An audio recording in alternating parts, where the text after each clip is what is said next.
So I'm really suffering this year with rodents on the small holding. I've had the small holding, I think it'd be 19 years next year, and I've had 2 or 3 years where I've had problems.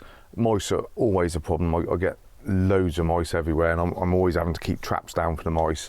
But I've only had a couple of years where rats have been a problem, and this year is the worst that I've ever had. They are just everywhere. They're even digging little warrens in my no-dig beds in the veg garden behind the camera, and then they're digging under the fence, the rabbit fence I put around the veg garden, and they're going out into the poultry. They've dug around the poultry enclosures, and they're obviously coming in at night and jumping into the feeders. I've strung all the feeders up off the ground, but you know, they can only be a certain height, the chickens, and especially the silkies need to be able to get to them. So they're still going to be jumping into the feeders, I know they are. They're just becoming a real pain, and the one thing I hate is to have them living in my beds. They're in the Brussels sprouts, 3 beds behind us now, and right down the bottom I had them in my courgette plants, digging mounds of earth out and just creating little warrens. And then we had fireworks night down here. We have every year. I have all the family around. We do a big display and have a hot dogs and all that sort of thing. And I went up to clear the area where the lads do the fireworks, my son and nephews, and realised that they're making little warrens in the old potato patch, because I've been leaving the potato patch this year fallow, just leaving it for a year, giving it a rest. And there's actually little holes, I'll show you in a minute, and they're creating little warrens there. And I've set traps, and I've caught about a dozen so far. I only started about 10 days ago. But I just thought it's something a bit different. I'll just do a little video. I know it might be upsetting for some people, but this is a small holding, and occasionally you just have to control things when they get out of control. It's the same with the rabbits. I don't mind a few rabbits, I don't mind a few rats, but they've got to a stage now where they're living in amongst the food that I'm harvesting for myself, and they're getting into the chickens' feed, and obviously could potentially make the chickens ill and make me ill. So I've got to do something about it, and I want to knock it on the head as quick as possible. Like I say, it's the same with the rabbits. I leave the rabbits alone until they become a problem. I get some years where I get a lot of mixy, and that controls them. This year has actually been a very good year for rabbits as well, so I'm going to have to, through the winter, I'm going to try and get their numbers down a little bit. But I just thought I'd show you what I do with the rats, basically. So with mice, like I say, I have mice all the time, and they're always a problem, stealing my peas and board bean seeds. So I basically just use these little quick set mouse traps. They come under various names. I think one of the makes is T-Rex, they call it, 'cause it's got the teeth, and they're just the simplest thing. They set just like that. You've got a little bait pan in the middle there, and that just obviously gets them whatever angle they come in, and they're pretty handy. And I've got a few different rat traps. Now, you will catch mice in your rat traps sometimes. Had him last night. So for rats, similar sort of trap.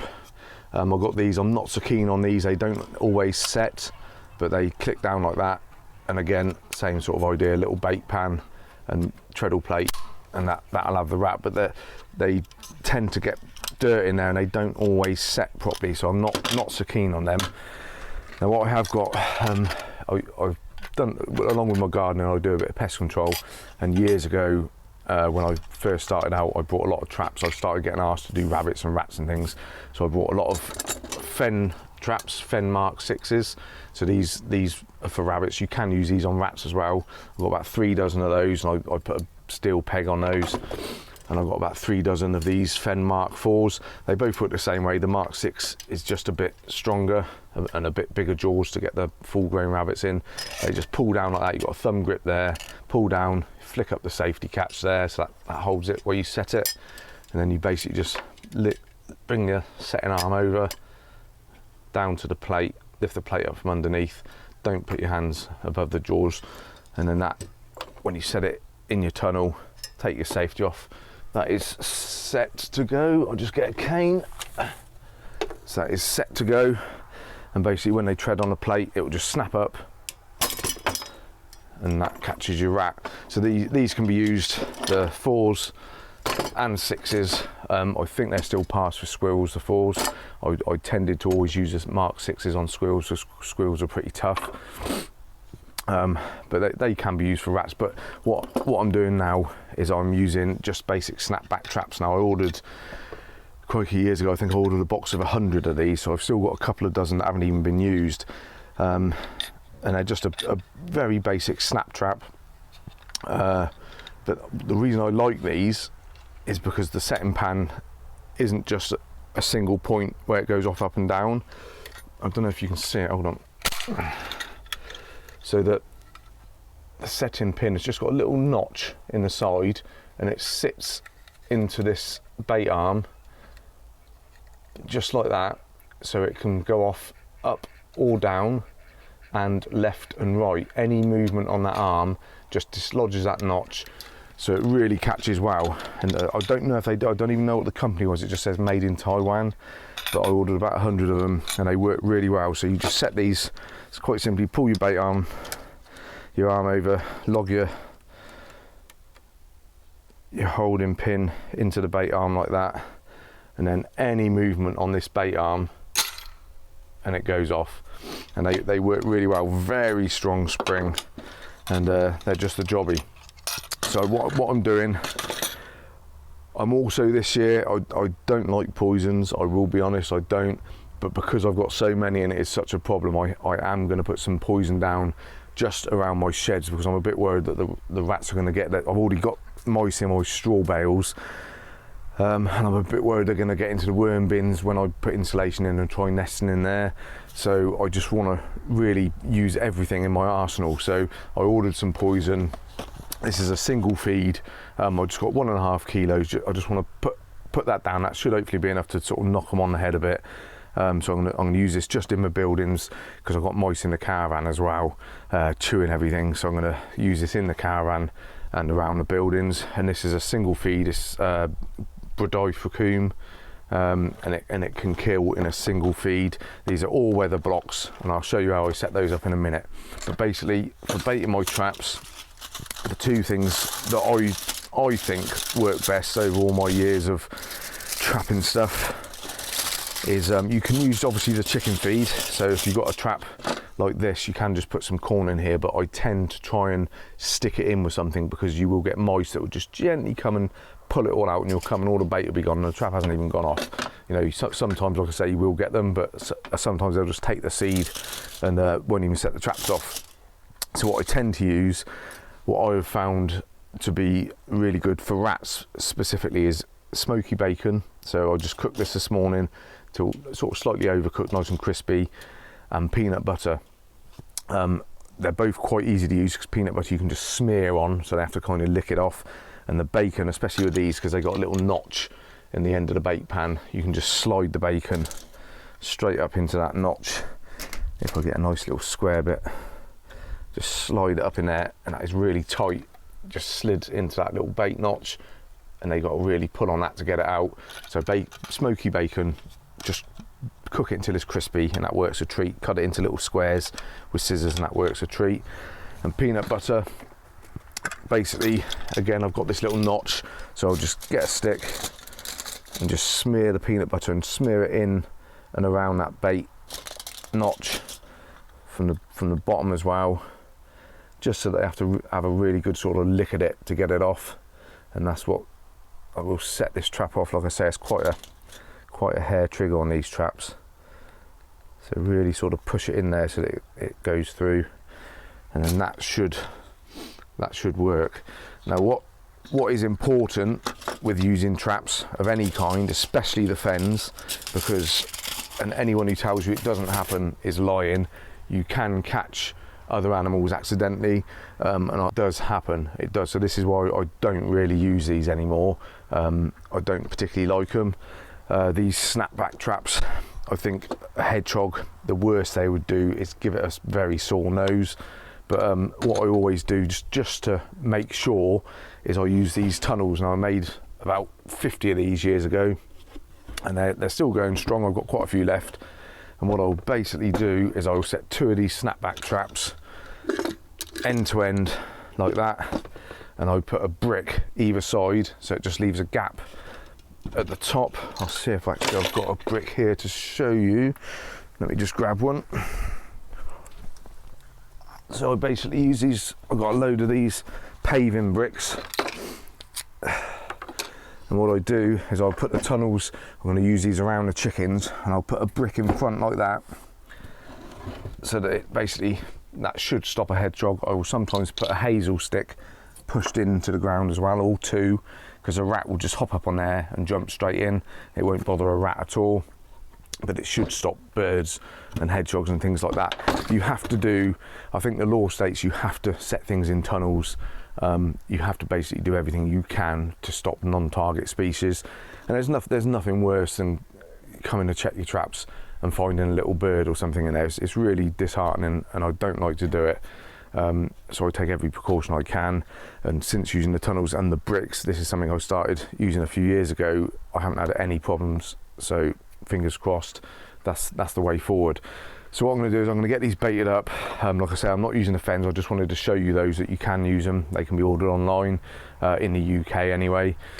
But I'm just going to use the snapbacks with these peanut butter and bacon, and I'm going to put 2 per tunnel. So I'm going to have 1, 2, 3, 4, 5 tunnels. I'm going to set one in the veg garden just over by the fence where they've been digging under, and I shall set the others out by the chickens. And then the bait boxes, let me just show you actually the bait boxes.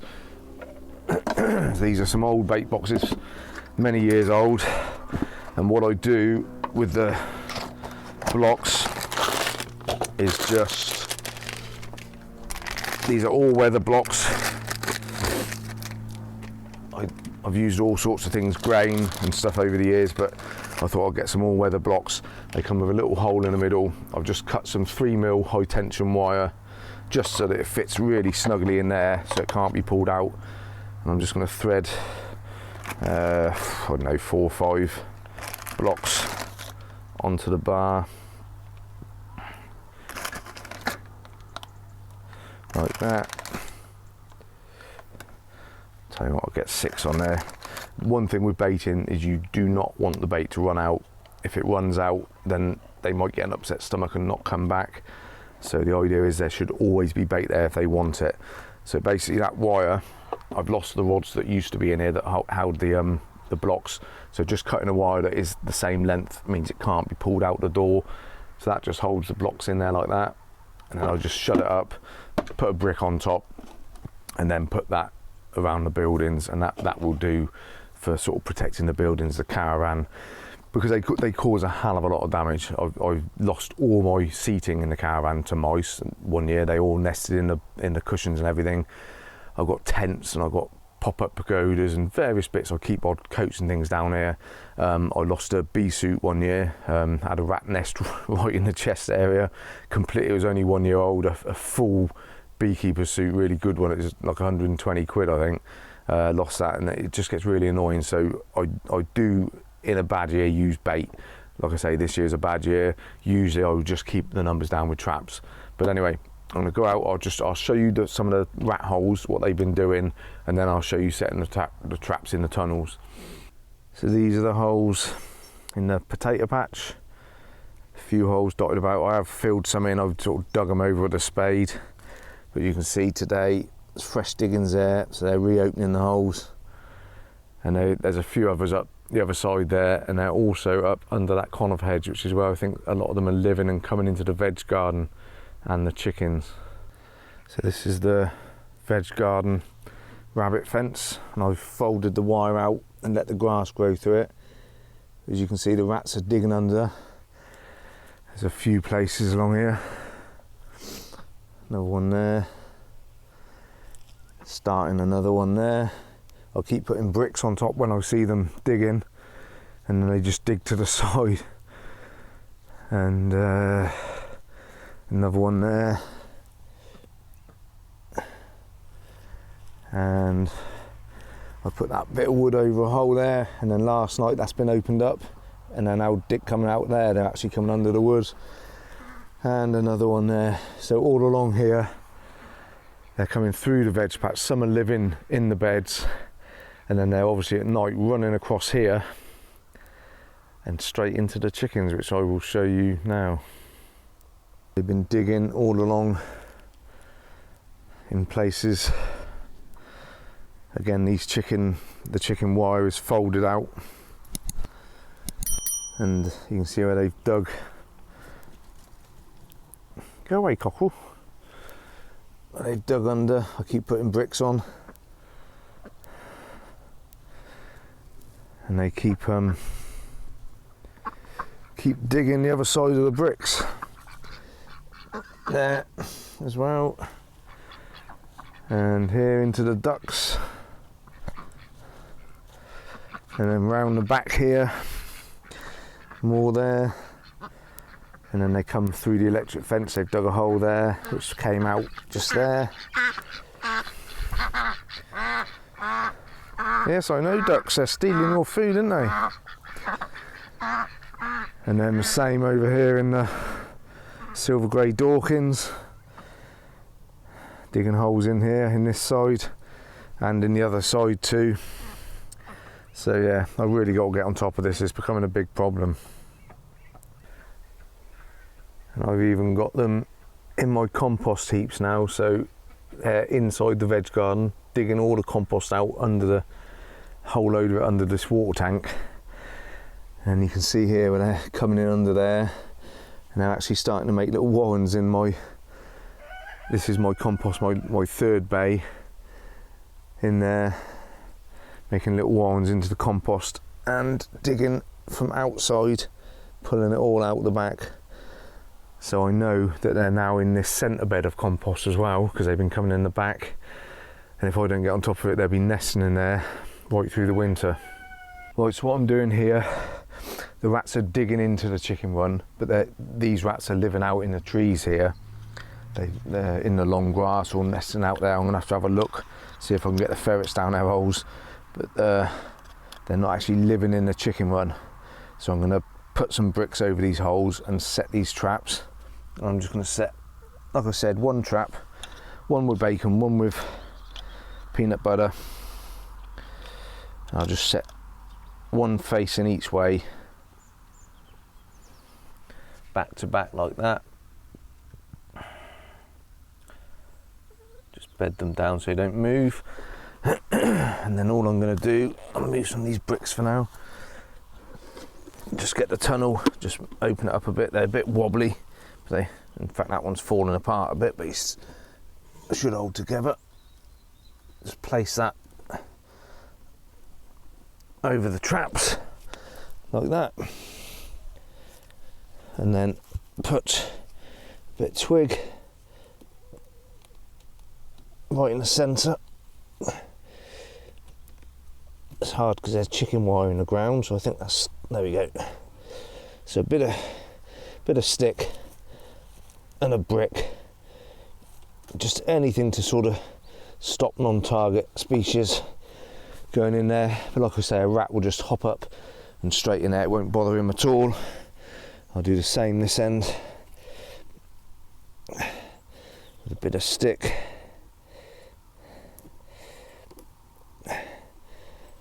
So I'll set 4 of these up around the chicken pens, another one just on the veg garden fence where I showed you them coming through there, and hopefully in the next couple of weeks constantly checking every day, rebaiting, keeping the poison down too. I'm hoping in the next couple of weeks or so I can really get the numbers down a bit. That's another one for the smoky bacon. I've only caught 2 on the peanut butter. The smoky bacon I've had about 6. This is now a week later since I set the traps and put the bait down. I think it's about a dozen before, so I'm up about 20 rats in the traps, and the bait is being taken fairly reasonably. I think I've been through about 30 blocks in the last week. Is it maybe 20? I think it might be 20 blocks, but I'm not going to show you too many bodies on the video, but basically that's how these traps crack them right behind the head pretty much every time. They're a pretty good little trap really, but yeah, the smoky bacon is definitely the top bait I'm finding. So it's been about 3 weeks since I started the video, and just over 4 weeks since I actually started putting some traps down. in total, roughly, I haven't counted every single one, I've had just over 30 rats since I started. I think I've had probably about 20 or so, 24 perhaps, in with the bacon, the rest with the peanut butter, and a couple with just seed. I did put some seed in, which I stuck in place with peanut butter as well, so whether that was a seed or not, predominantly I don't know. I had to order more bait. The problem was a bit more extensive than I think I realised. So I put 1.5 kilos down originally, which was 75 blocks. I got to the point I only had about 15 left, and I thought, okay, it's still going pretty regularly. Checking it 2 or 3 times a week, and a couple of the boxes, especially by the compost area here, I've got 3 boxes. That was going quite quick. And over by my caravan, I've got a lot of mice there getting my log pile and in the caravan itself and my other shacks. So that went quite quickly. So I had to order another 3 kilos, and I ordered another 4 rat boxes with that because I didn't have enough to sort of cover the area I wanted to cover. So I got another 3 kilos, and I used almost all of that. So I've got about 1 kilo left, and it's just starting to slow down now. So I think I've got there. I haven't caught anything in the traps now for about 4 days. So I'm probably going to take the traps up and just leave the bait down for perhaps till the new year, just to sort of get on top of them a little bit, and then I'll take everything up. I might leave the boxes in place, but just take the bait out, because should I get another problem, if the boxes are already there, rats have got something they don't particularly like, new objects. So if the bait boxes are already there, even though there's no bait in them, then you just have to put the bait in, and it's something that they already realise is there, and it's not going to suddenly like scare them. So with the placement of the boxes, something I didn't say, I think rat boxes, they recommend putting a box about every 10 to 12 metres. They have quite a large area that they will roam, and so like I say, with the other 4, I could cover the chickens a bit better. I didn't have enough boxes to get them about every 10 metres, and I did struggle a bit with the chickens because they knew the food was in there. They were preferring to dig in to get the chicken feed than to actually go in the boxes. So I needed a few extra boxes around the chickens just to get on top of them. I kept filling the holes, putting bricks over them, and I'd come back the next morning and they've just dug to the side every night. So it was getting a bit of a pain. So I put more boxes down, really filled the holes well, and finally they started going for the bait. So that's kind of got on top of them a little bit. So I have just ordered another 3 kilos of bait. Like I say, I've only got 1 kilo left. Even though it's slowing down, I just want to make sure I've got some just to keep going forward. So I don't know exactly how many rats and mice that would have potentially killed. If anyone knows, brodifacoum is a single feed poison. So I've used in total 1.5 kilos, probably 3.5 kilos has gone of the brodifacoum bait. So if anyone's got any idea how many potential rats and mice that could be, let me know in the comments. I don't know myself, but I think it was quite a bit more of an extensive problem than I realised. But anyway guys, like I say, something a little bit different. I hope it didn't offend anyone. I know people don't necessarily like the idea of killing things, but sometimes you just have to get the numbers down. Like I say, as soon as they're down to a sort of number where they're not causing me any problems and damage and ruining things and living in amongst the stuff I'm eating, then I'll just let them be. I'll take the poison up. I'm already going to take the traps up tomorrow, and I'll just leave them to it. Yeah, so obviously I hope it didn't offend anyone, but it's something that we do have to do sometimes. If you've got a plot out in the country or even a garden, you've got chickens, you're always going to get rats and mice at some point. But anyway guys, we will see you next time, and take it easy.